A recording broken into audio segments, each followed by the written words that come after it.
जुन्या भांडणाचा राग मनात धरून खानापूर तालुक्यातील कारवे येथील राहुल गणपती जाधव यास 35 वर्षीय पैलवानाचा गुप्ती आणि तलवारीने डोक्यात वार करून तसेच हॉकी स्टिकने मारून निर्घृण खून करण्यात आला। ही घटना कारवे येथे स्मशानभूमी नजीक असलेल्या विटा तासगाव रस्त्यावरील पुलावर रात्री 12 वाजण्याच्या सुमारास घडली आहे। याबाबत मृताचा भाऊ राजाराम गणपती जाधव यांनी विटा पोलीस ठाण्यात फिर्याद दिली आहे। माणिक संभाजी परीट आणि गजानन गोपीनाथ शिंदे, अमृत शहाजी माळी, नयन रंगलाल धाबी, प्रफुल्ल कांबळे, रोहन रघुनाथ जाधव, नितीन पांडुरंग जाधव अशी संशयितांची नावे असून माणिक परीट, गजानन शिंदे आणि नयन धाबी या तिघा संशयितांना ताब्यात घेतल्याचं पोलिसांनी सांगितलंय।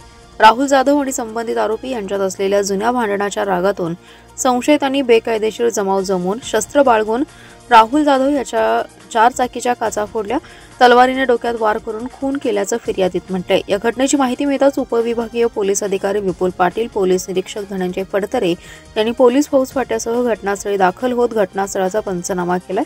या सर्व संशयितांवर गुन्हा दाखल केल्याचे आणि अन्य हल्लेखोरांचा शोध सुरू असल्याचं पोलिसांनी सांगितले। अधिक तपास पोलीस उपनिरीक्षक व्ही.जे. येळेकर करीत आहेत।